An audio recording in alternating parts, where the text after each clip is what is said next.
평강이 있을지어다라는 제목으로 하나님 말씀을 전하도록 하겠습니다. 우리는 지금 사상 초유의 사태를 지내고 있습니다. 코로나 바이러스로 대한민국은 어느 때보다도 힘든 시기를 지금 지나가고 있습니다. 모두가 힘들지만 특별히 대구와 경북 지역이 당한 상황은 정말 상상을 초월합니다. 병상이 부족해서 많은 사람들이 제때에 치료를 받지 못하고 있습니다. 그러다 보니까 안타까운 희생이 하나둘씩 늘어나고 있습니다. 경제적인 손실도 엄청납니다. 제가 이제 지난주에 교육자들과 이제 점심 식사를 하려고 이 주변에 가는데 식당에 불 꺼진 식당이 많습니다. 그리고 영업을 하는 식당이라 할지라도 손님이 별로 없는 것을 보았습니다. 제대로 예배하기도 어렵죠. 우리가 지금 온라인으로 예배를 하고 있습니다만 천주교는 우리나라에 들어온 지 230년 만에 처음으로 전체적으로 미사를 중단한다고 발표를 했습니다.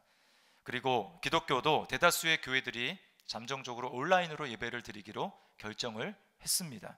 제가 한 50년 가까운 신앙생활을 하면서 이렇게 전 교회적으로 온라인으로 예배를 드리는 날이 오게 될 줄은 저는 상상조차 하지 못했습니다. 코로나 바이러스 때문에 지금 온 나라는 두려워하고 있습니다. 이거 범위가 점점 좁혀져서 내가 사는 생활의 반경 안으로 들어오면 어떻게 하나 라고 하는 이 두려움이 우리에게 있습니다.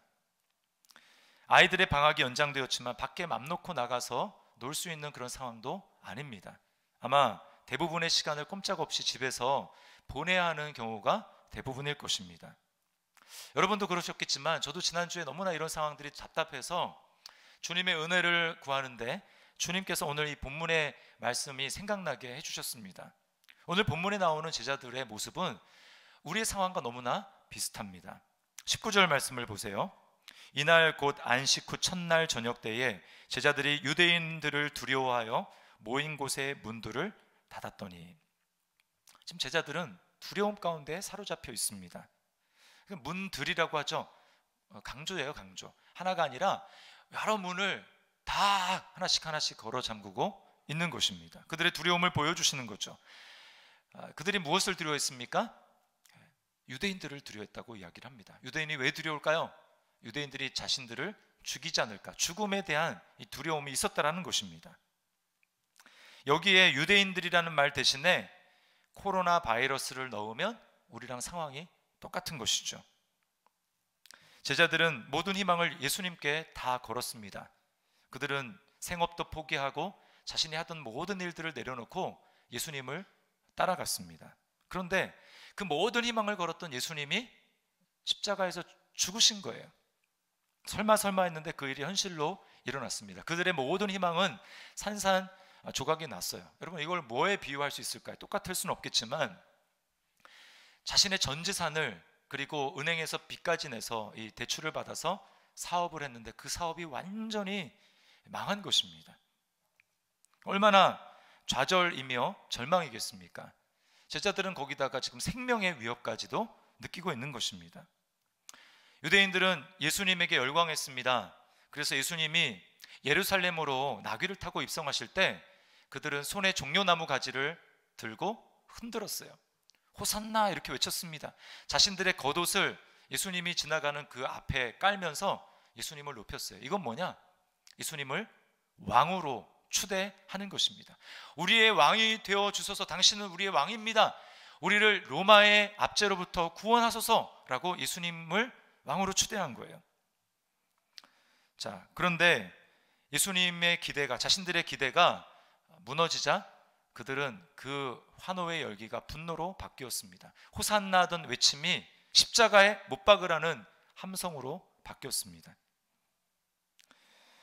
그 분노의 열기가 얼마나 대단했던지 로마의 총독인 빌라도조차도 유대인들의 그 함성을 이기지 못하고 마침내 예수님을 십자가에 못 박히도록 내어주었습니다. 제자들은 이제 예수님을 집어삼킨 유대인들의 광기가 나에게 향하지 않을까, 내가 그렇게 되진 않을까, 내가 죽진 않을까 두려워하고 있는 것입니다. 그래서 지금 문을 걸어 잠그고 있는 거예요. 자, 그런데 너무 감사하게도 그들이 두려워하고 문을 걸어 잠근 그들의 모인 자리 가운데 예수님이 찾아오셨다라는 것입니다. 19절 하반절 말씀을 보십시오. 예수께서 오사 가운데 서서 이르시되 너희에게 평강이 있을지어다. 한 번만이 아닙니다. 주님은 21절에도 똑같이 너희에게 평강이 있을지어다 라고 말씀하고 계세요. 여러분, 이 주님의 말씀을 듣자 제자들은 마음속에 있는 두려움이 눈 녹듯 다 녹아져 내립니다. 그리고 그들에게는 기쁨이 찾아왔어요. 예수님이 말씀하신 그 평강이 그들에게 찾아왔습니다. 여러분, 바로 이것입니다. 코로나 바이러스가 지금 점점 확산되고 있지만 여러분, 우리가 이 상황에서 물론 하나님의 은혜를 구하면서 주님 더 이상 확산되지 않게 해주세요, 백신이 빨리 공급될 수 있도록 해주십시오, 소멸되게 해주십시오 라고 마땅히 기도해야 하고 그런 날이 오겠지만 여러분,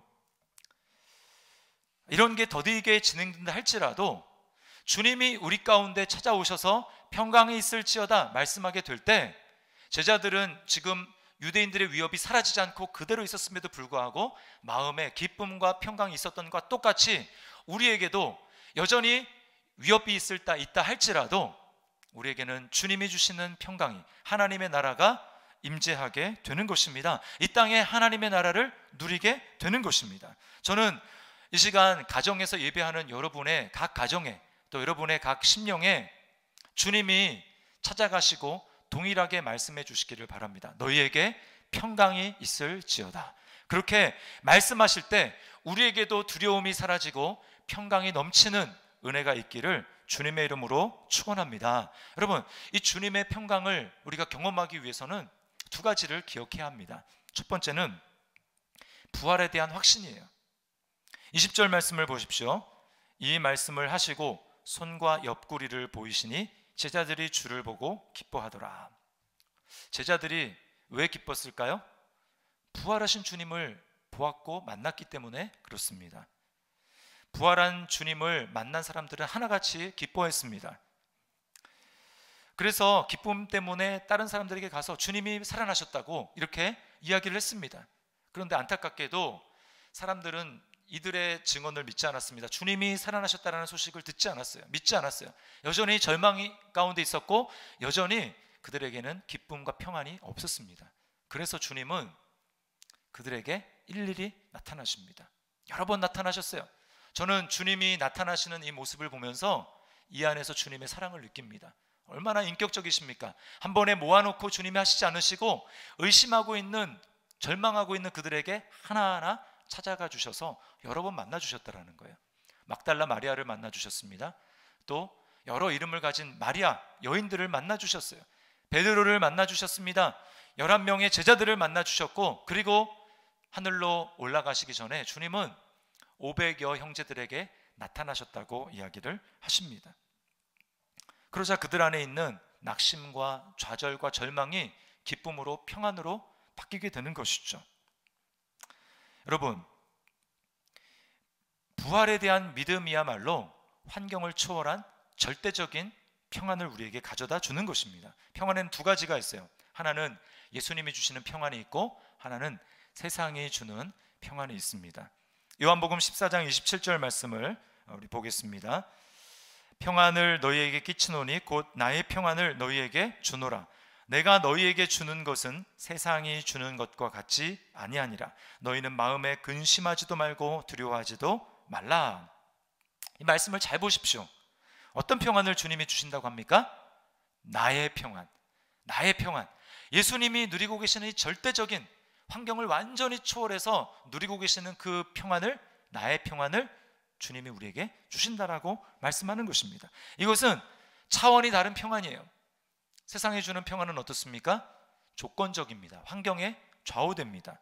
그래서 요즘과 같은 때 마스크가 집에 막 쌓여 있으면 평안합니다. 그러나 그렇지 못하면 평안이 없습니다. 두렵습니다.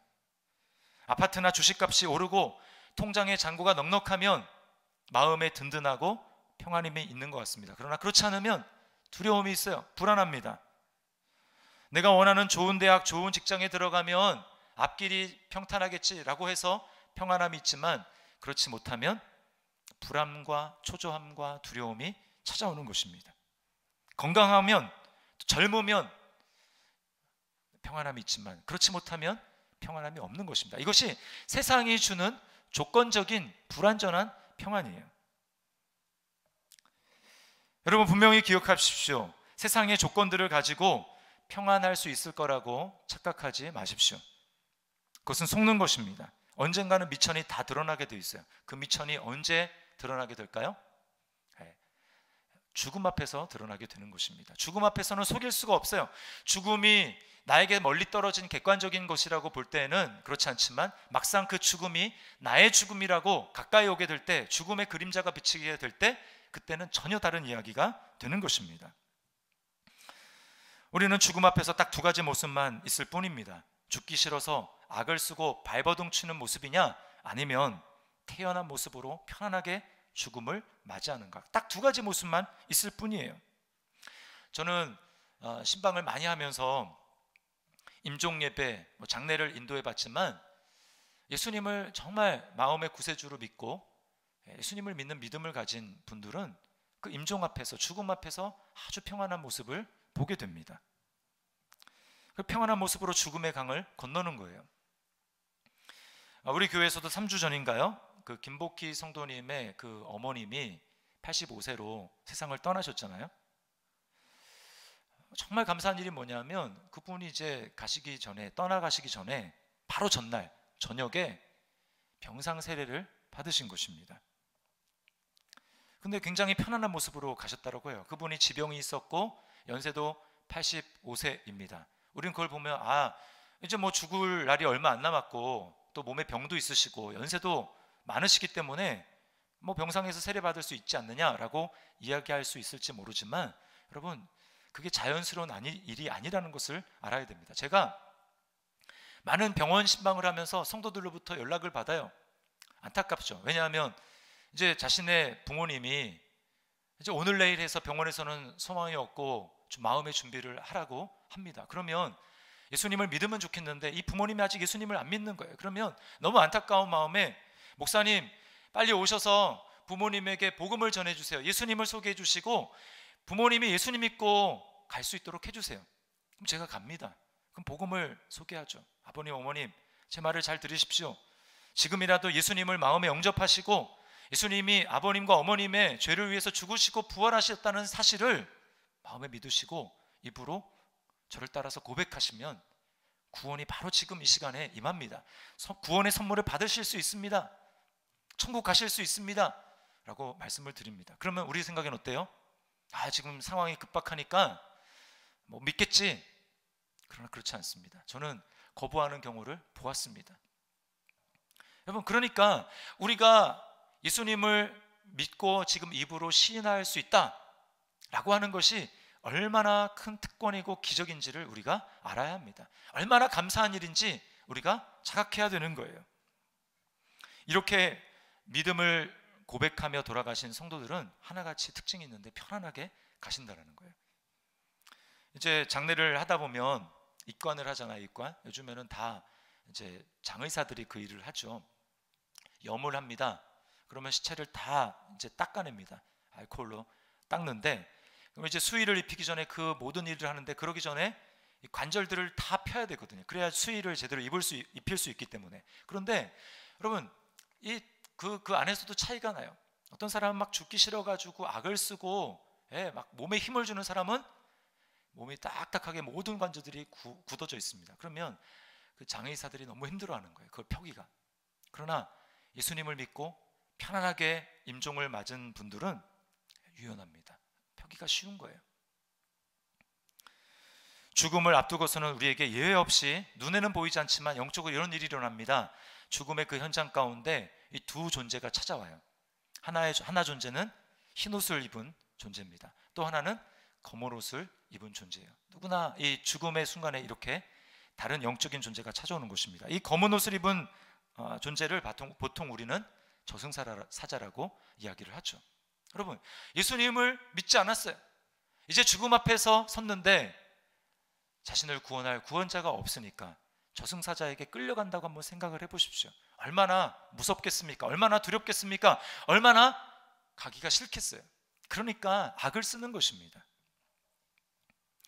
그러나 여러분, 주님이 주시는 평안은 이것과 차원이 다릅니다. 죽음 앞에서도 평안할 수 있는 절대적인 평안함, 담대함이 바로 예수님이 주시는 나의 평안이라고 하는 것입니다.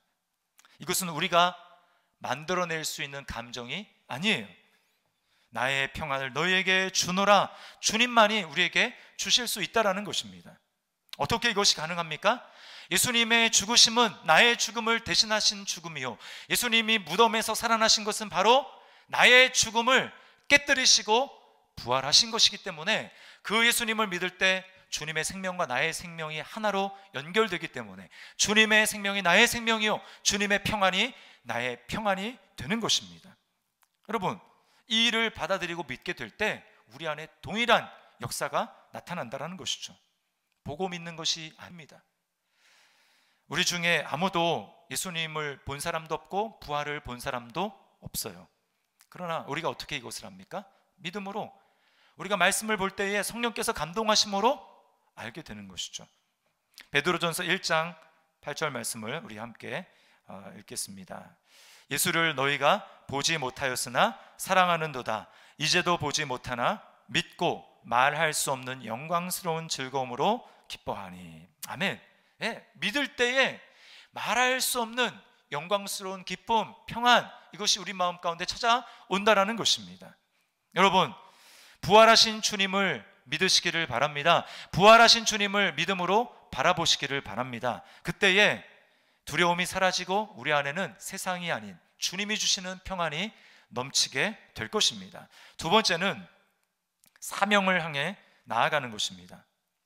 부활에 대한 믿음으로 나에게 평안이 임했다면 사명은 나에게 임한 평안을 다른 사람에게도 임하게 하는 것입니다. 그리고 이 둘은 연결되어 있어요. 제자들은 부활하신 주님을 만나고 마음속에 기쁨과 평안이 있었습니다. 유대인들에 대한 두려움을 떨쳐버릴 수 있었어요. 자, 그런데 그들에게 있는 평안과 기쁨은 아직까지는 그들에게만 머물고 있었습니다. 이것은 주님의 뜻이 아니었어요. 주님의 뜻은 무엇이냐? 내게 임한 평안, 내게 임한 평안은 다른 말로 얘기하면 내게 하나님의 나라가 임했다라는 것입니다. 내게 임한 평안, 내게 임한 하나님의 나라를 똑같이 예수님이 없는, 생명이 없는 자들에게도 똑같이 임하게 하기를 주님이 원하신다라는 거예요. 이것을 위해서 주님이 이 땅에 오신 것입니다.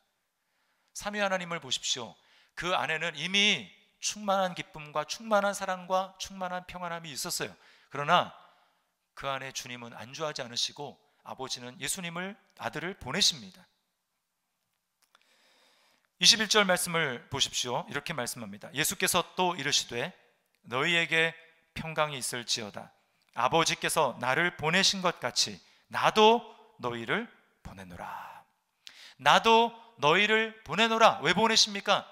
너에게는 평강이 있지만 세상에는 평강이 없으니 너희가 가서 나의 평강을 증거해야 되겠다. 그들에게 평강을 임하게 해야 되겠다라고 주님이 말씀하시는 것입니다.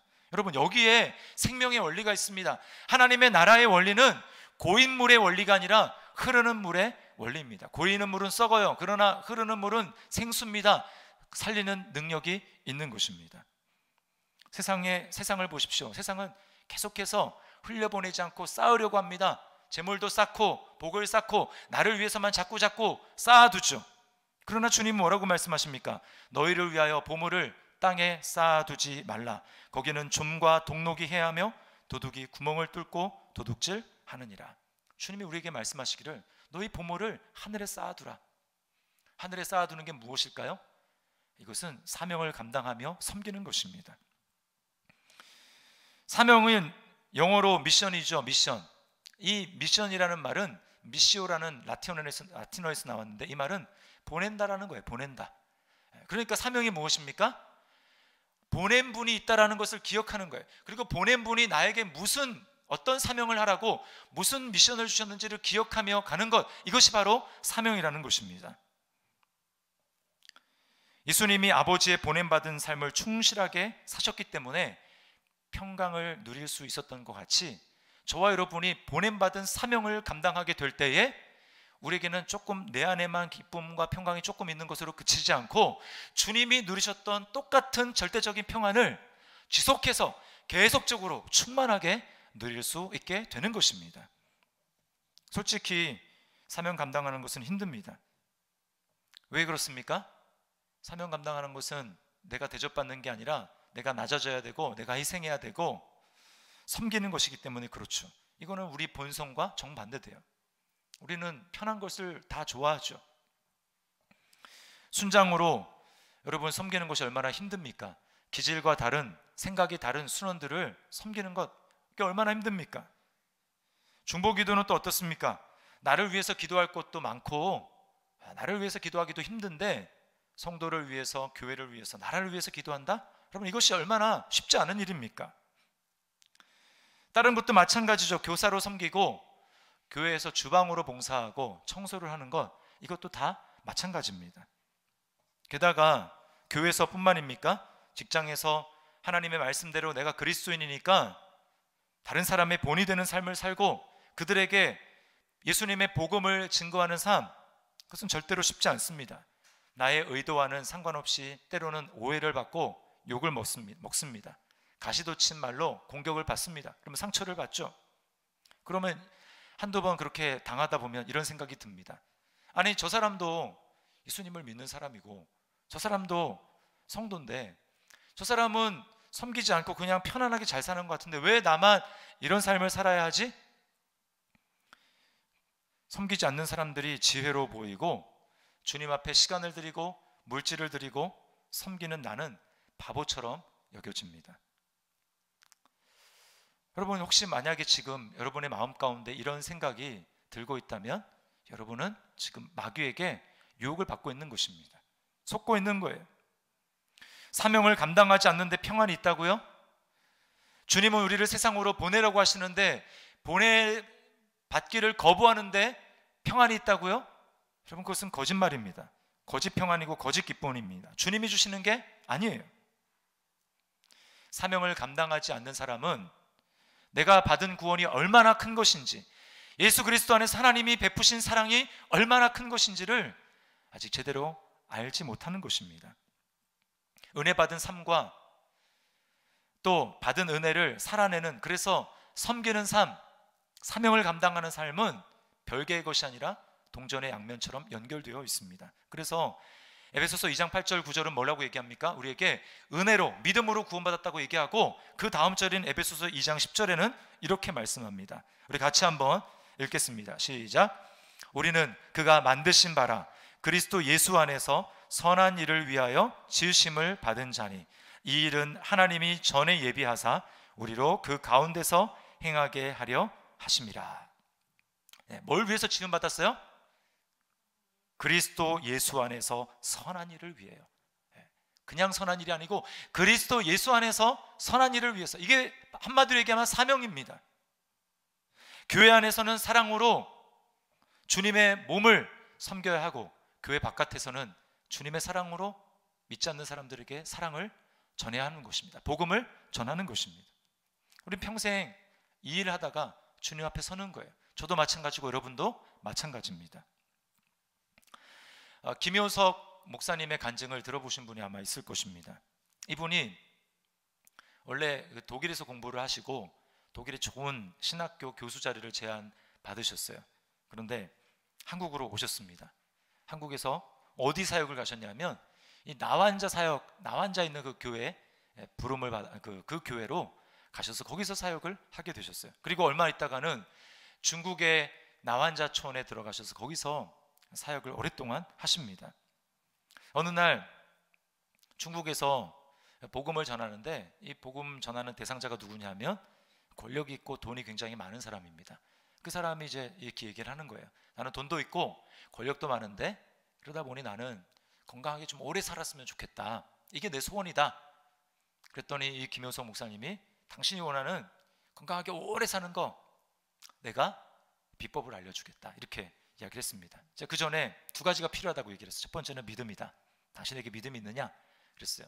뭐 예수님을 아는데 믿음이 없죠. 근데 이 사람이 나도 믿음이 있습니다. 그러는 거예요. 무슨 믿음이냐 그랬더니 자기도 상제를 믿는다는 거예요. 상제. 좋다고. 또 하나 필요한데 사랑이 필요하다고 이렇게 얘기를 했습니다. 당신한테 사랑이 있냐 그랬더니 자기한테도 사랑이 있대요. 무슨 사랑이냐 그랬더니 자기도 처자식 사랑하고 자기가 좋아하는 대상들 다 사랑한다.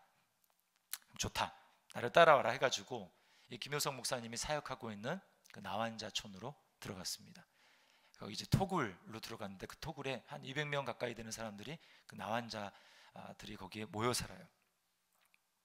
근데 나환자들은 살이 썩기 전에 이제 고름이 먼저 맺힌다고 합니다. 고름이 딱딱하게 이제 맺혀지는데 그 고름이 딱딱하게 굳어지는데 그때가 가장 통증이 심하대요. 그래서 그 고름을 짜주어야 한답니다. 근데 이제 딱딱하기 때문에 그냥 잘 짜지지는 않고 그걸 물렁물렁하게 만든 다음에 짜줘야 되는데 이 김효성 목사님이 그 사역을 오래 하면서 개발한 방법이 뭐냐면 침을 묻히면 부드러워진다는 거예요. 그래서 그 침을 이렇게 묻힐 뿐만 아니라 침을 계속 묻히면서 혀로 계속 그 부분을 핥아주면 나중에 이렇게 물렁물렁해져 가지고 그게 터진다는 거예요. 그러면 이제 짜줄 수 있다라는 거죠.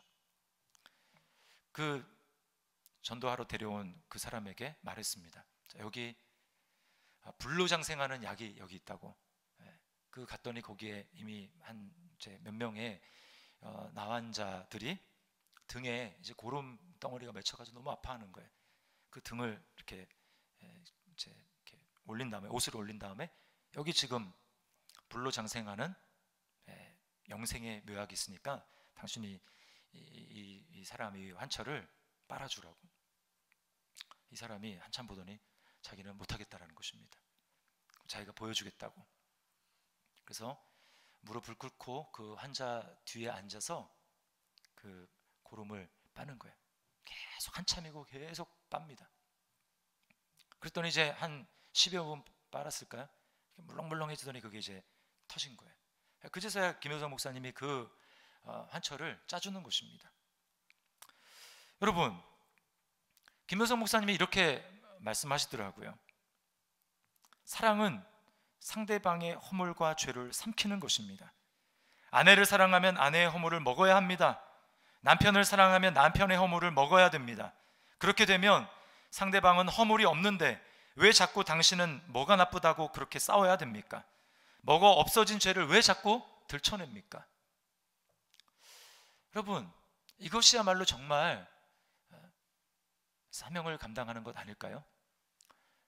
제가 만약에 그 자리에 있었으면 나는 그렇게 할 수 있었을까? 솔직히 자신이 없습니다. 우리가 다 똑같은 부르심을 받은 건 아니죠. 그러나 여러분, 우리가 부름받은 자리에서 사명을 감당하라고 주님이 우리를 보내실 때 우리가 어떻게 그 사명을 감당할 수 있습니까? 주님이 먼저 그렇게 하셨기 때문에 우리는 감당할 수 있는 거예요. 주님이 나의 모든 더러운 죄와 허물을 주님이 핥아주실 뿐만 아니라 주님은 그것을 씹어 삼키셨습니다. 김효성 목사님은 그 핥아도 하나님이 병을 옮지 않고 죽지 않도록 지켜주셨지만 예수님이 저와 여러분의 모든 죄와 허물을 주님이 씹어 삼키심으로 말미암아 주님은 저주를 받으시고 죽으셨어요. 주님이 우리를 위해 저주를 받으시고 죽으셨기 때문에 저와 여러분이 하나님의 새로운 생명 가운데 거하게 된 것입니다. 그리고 주님께서 우리에게 말씀하시는 거예요. 아버지께서 나를 보내신 것 같이 나도 너희를 보내노라. 주님이 우리를 위해서 하신 그 사랑, 그것을 우리가 생각한다면 여러분, 우리가 믿음으로 도전해 볼 수 있지 않겠습니까? 우리도 사명을 감당할 수 있지 않겠습니까? 주님의 사랑을 가지고 사명을 감당할 때 여러분, 그냥 나 혼자만 쌓아둬야지, 나 혼자만 이렇게 그냥 기쁨이 있으면 돼 라고 머무는 그 삶보다 훨씬 더 큰 주님의 평안, 나의 평안을 너희에게 주노라, 주님이 누리셨던 놀라운 평강의 비밀, 하나님 나라의 그 비밀을 우리가 비로소 잠깐이 아니라 지속적으로 누리게 되는 것입니다. 여러분, 우리는 바로 이 사명을 위해서 부름받은 거예요. 제가 두 가지를 말씀을 드렸습니다. 평안을 경험하기 위해서 부활을 확신해야 된다. 그것은 환경을 뛰어넘는 절대적인 확신이다. 그리고 또 하나는 우리는 사명을 감당해야 된다.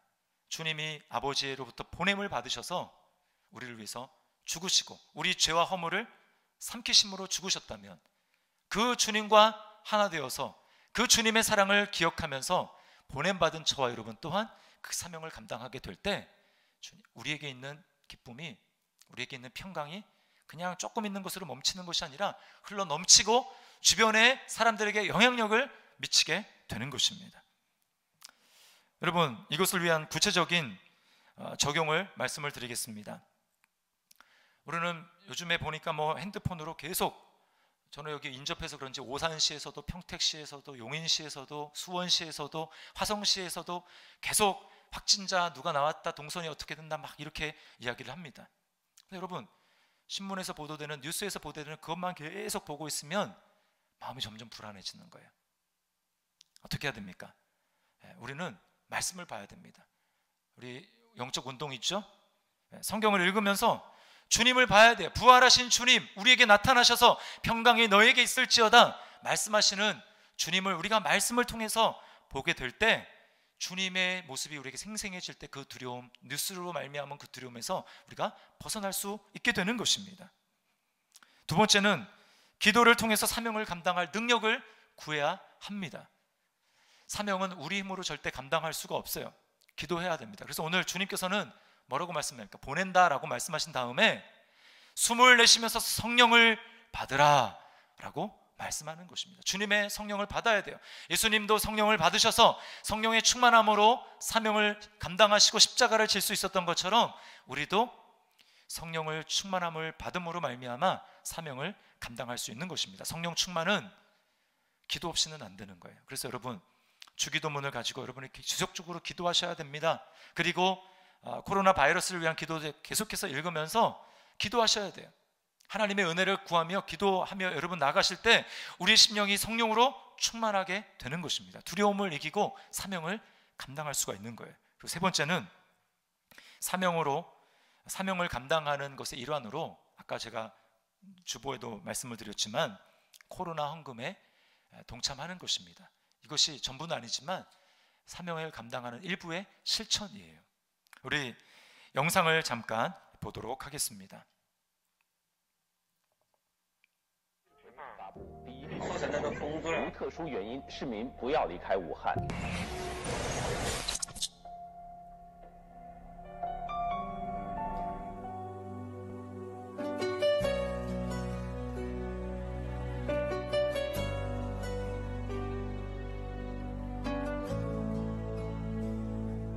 冷清的武汉大街，笼罩在灰蒙蒙之中。直到那抹亮丽的黄色出现，他们不是医生，他们不是警察，我们叫不出他们的名字。厚重的防护服阻碍着，使我们看不清他们的脸庞。从来都没有想过，口罩有一天会成为武汉的救命稻草。哪里有口罩，哪里就有希望。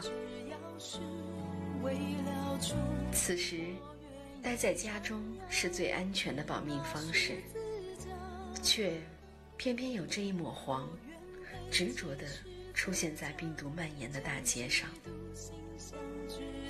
他们是平凡的不能再平凡的普通人，没有后方提供保障，没有厂家提供物资，只是因为心中那股坚定的信仰，自发地给路人免费送口罩。所有从他们手中递过爱心口罩的人，也许都听过一句话，叫“上帝爱你”。一时间，所有的人都知道了，他们有个共同的名字，叫基督徒。罪人中的罪魁，虽然如此，主呼召我。他们不仅仅是送口罩，更是告诉那些不安的人，神爱他们，神救他们，所有信神的人都能得着真平安。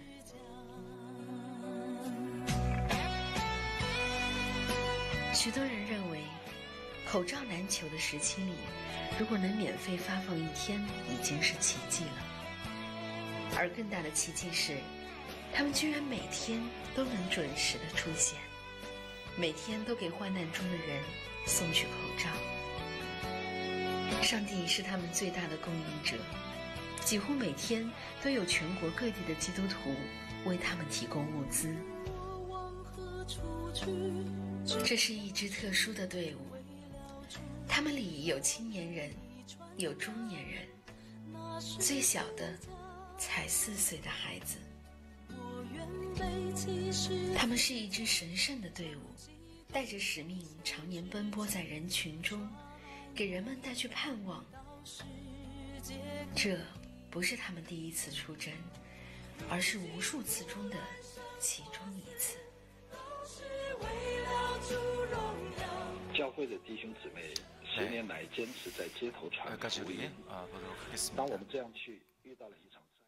여러분, 두려워하고 지금 방문을 걸어 잠그고 있는 제자들에게 주님이 오셔서 평강이 있을지어다, 너희에게 평강이 있을지어다 말씀하신 그 주님은 우리에게 동일하게 말씀하십니다. 너희에게 평강이 있을지어다. 왜 우리가 평안을 누릴 수 있습니까? 우리는 주님의 죽음을 이기시고 부활하신 절대적인 환경을 넘어선 그 평안을 우리가 소유하고 있기 때문에 그렇습니다. 그리고 또한 우리 안에 있는 그 평안으로 끝나는 것이 아니라 주님께서는, 아버지께서 나를 보내신 것 같이 나도 너희를 보내노라 라고 말씀하십니다. 우리가 그 주님의 사랑을 기억하며 사명을 감당하며 나아갈 때 잠깐 있다 없어지는 평안이 아니라 우리는 주님 앞에서는 그날까지 지속적이고 충만한 평안과 기쁨을 누리게 될 줄 믿습니다. 이러한 은혜로 넉넉히 이 어려움을 극복하며 두려움이 아니라 평안을 전파하며 살아가는 저와 여러분의 삶이 될 수 있기를 주님의 이름으로 축원합니다. 우리 말씀을 기억하면서 하나님 앞에 찬양합시다. 우리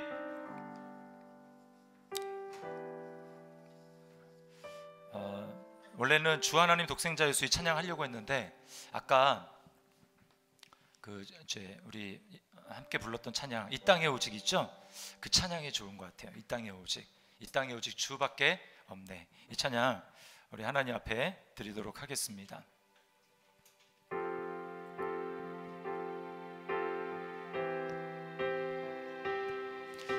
주님의 평안이 나를 지배하기를 원합니다. 이 땅에 오직